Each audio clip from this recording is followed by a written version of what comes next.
트레이딩, 우리가 하는 매매에는 아주 간단한 규칙이 있습니다. 그 규칙만 정확히 알고 실천해도 최소한 잃지는 않아요. 하지만 투자자들의 90%는 손실이라는 통계가 말해주듯 대다수의 사람들은 제가 어차피 영상을 통해 아무리 강조해도 안 합니다. 하루라도 먼저 시작하면 손실나는 90%에서 하루라도 먼저 탈출할 수 있겠죠. 안녕하세요. 이로운 트레이더입니다. 많은 분들이 트레이딩에 입문하며 다양한 매매법을 마주하게 되죠. 저는 매매지표 활용과 실전 적용 전략을 교육하다 보니 여러분들이 보통 어디서 막히고 어떤 문제를 겪게 되는지를 이해하게 되었습니다. 직장인, 전업 트레이더처럼 삶의 방식에 따른 시간 활용 문제도 있고 지표에 대한 이해 문제, 또 투자 심리와 감정 관리 문제 등 다들 저마다의 문제를 가지고 있습니다. 따라서 트레이딩은 단순히 어떤 지표를 쓸지 혹은 신호 대응을 어떻게 할지를 넘어 매매 원칙과 전략, 심리, 나아가 리스크 관리를 어떻게 하는지에 따라 단기적으로 돈을 버는 트레이더가 될지 아니면 빚까지 지고 시장을 떠날지가 결정됩니다. 제 보잘것없는 계좌를 보시면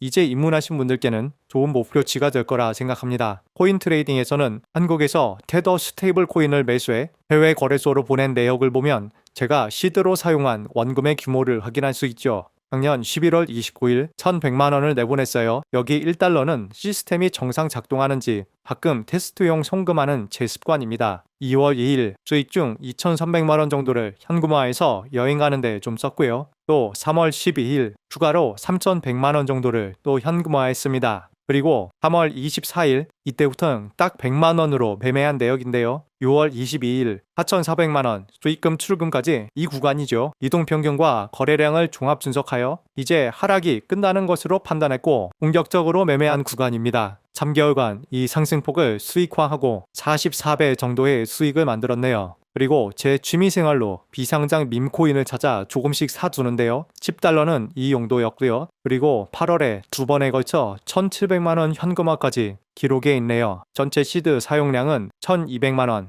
현금화한 수익은 총 1억 1,500만 원, 원금 대비 10배 정도의 성과입니다. 저는 일정 시드 외에는 현금화해서 금과 우량주 그리고 비트코인을 주기적으로 사 모아가고 있고 필요한 데 쓰기도 합니다. 그럼 우리가 매매법을 어떻게 갖춰나갈지 방법을 하나하나 설명드리겠습니다.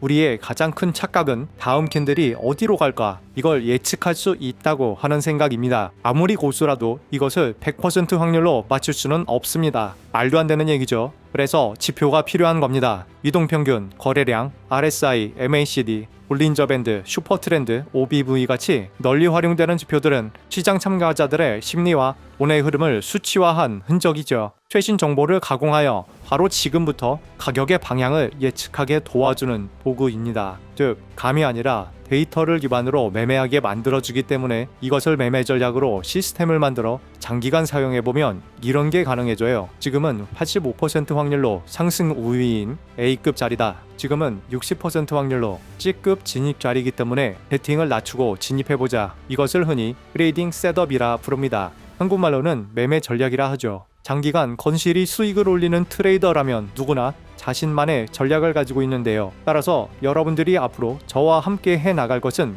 이런 매매법도 있구나 정도에서 끝나는 것이 아니라 여러분들 하나하나가 모두 각각의 매매 전략을 견고하게 만들어 나가는 작업이라 생각하셨으면 좋겠습니다. 다시 강조드리지만 지표는 정답이 아니라 가능성이라는 것입니다. RSI에서 과매도 신호가 나왔다고 무조건 매수? 아닙니다. 그 조건이 가격의 흐름과 함께 다른 지표에서도 맞아떨어지고 나의 차트 분석 결과와 일치할 때 비로소 확률이 높아지는 겁니다.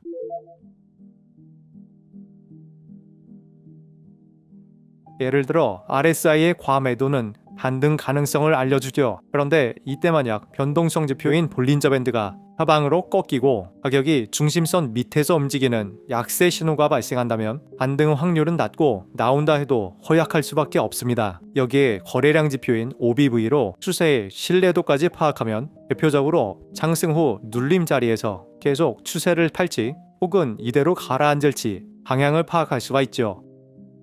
지표들은 각각 형성 원리가 다릅니다. 그래서 잘 맞는 궁합도 있지만 중복 신호라 굳이 함께 볼 필요가 없는 조합도 있죠. RSI와 볼린저 밴드, 또 MACD와 이동평균처럼 최소 2개 이상을 조합해 확인합니다.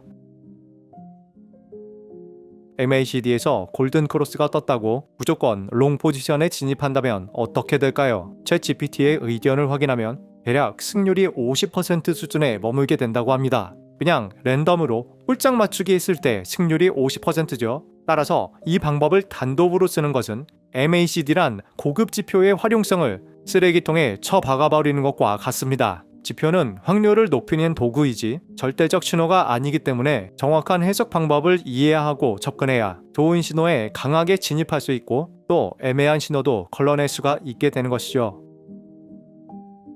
저는 지표가 아무리 확실해 보여도 시드의 10% 이상은 절대로 사용하지 않습니다. 그리고 익절은 분할 익절을 기본으로 하고 손절은 한 번에 전량 손절합니다. 예를 들어 RSI 다이버전스에 볼린저 밴드 상승 전환이 포착되면 직전 고점을 1차 목표가로 분할 익절하고 이후 상승 추세선인 볼린저 밴드 중앙선 22동 평균이죠. 이것을 몸통으로 하락할 때 포지션 잔량을 마저 익절합니다.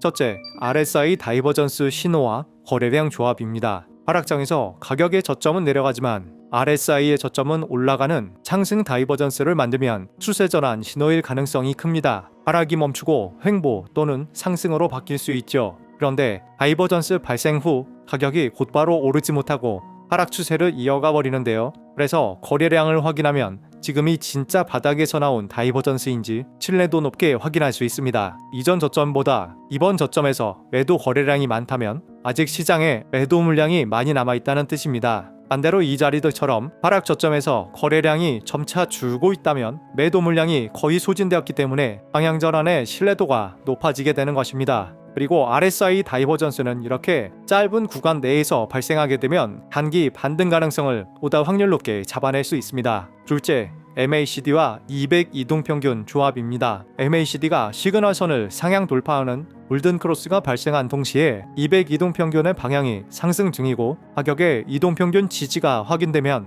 상승세가 강하게 이어질 가능성이 크기 때문에 롱, 매수 포지션에 자신감 있게 들어가고 반대로 202평이 하락하는 가운데 MACD 데드 크로스가 캔들이 이동평균을 살짝 올라왔다가 다시 내려가는 자리에서 특히 MACD 영선 위에서 발생하면 숏 포지션에 들어갑니다. 둘 모두 확률 높은 A급 자리죠.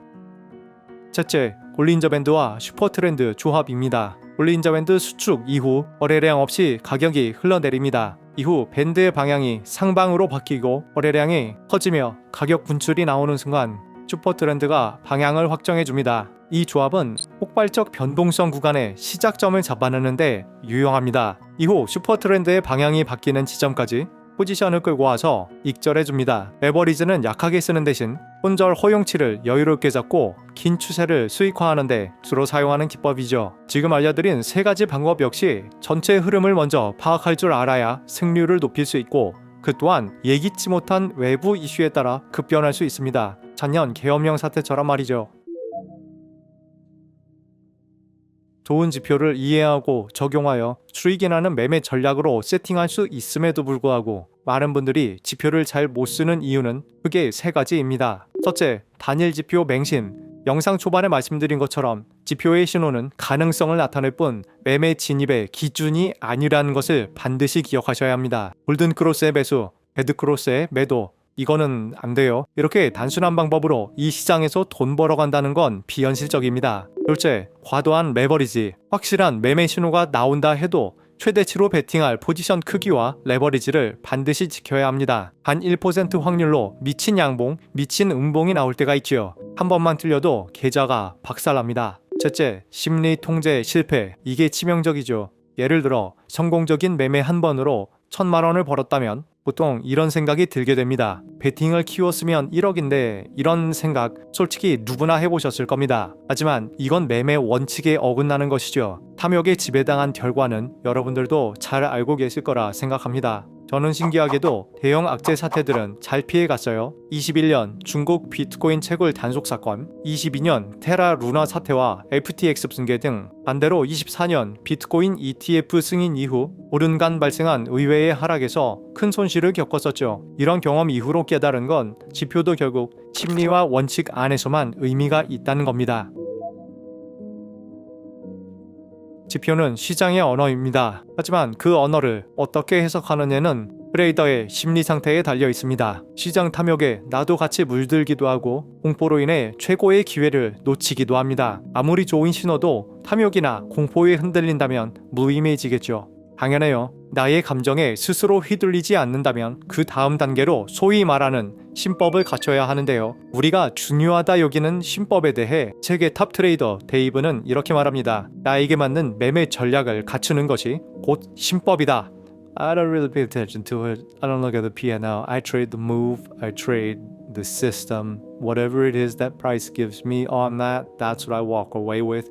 Most times I don't even know the exact take profit, like the number value that's on it. I just know that I'm looking to take profit at the beginning of this week. I'm looking to take profit maybe at this high. 멋지지 않나요? 저도 트레이딩 배우면서 기계적으로 매매해라 뭐 이런 말은 많이 들었지만 나한테 맞는 올바른 매매법 그 자체가 곧 신법이라는 것은 절로 고개를 끄덕이게 만드는 명언이라 생각되네요. 뜬구름 잡듯 철학책 계속 읽는 게 아니라 나의 감정을 온전히 맡길 수 있는 나의 전략을 갖춰야 한다는 뜻입니다. 그런 면에서 저는 개인적으로 트레이딩을 단순한 기술이 아니라 삶의 태도라고 생각합니다. 지표를 통해 데이터를 보고 그 데이터를 근거로 원칙을 세우고 이 원칙을 끝까지 지켜내는 것, 이 과정 자체가 트레이더의 인격과 멘탈을 다듬어 준다고 생각합니다. 저 역시 수많은 실패와 손실을 겪으며 배워왔습니다. 승자는 빨리 크게 버는 사람이 아니라 끝까지 살아남는 사람이라는 단순한 진실을요. 매매 원칙은 곧 지도와 같습니다. 원칙이 깨진다는 것은 지도가 잘못되었다는 것이고 그럼 항해를 멈춰야 합니다. 지표는 나침반의 역할을 하죠. 항해는 춥고 외로울 겁니다. 때로는 무서울 수도 있죠. 하지만 나침반을 잘 활용하면 결국 목적지에 도달하게 된다는 믿음을 가지면 됩니다. 앞으로의 긴 항해 저와 함께 나아가 보시죠.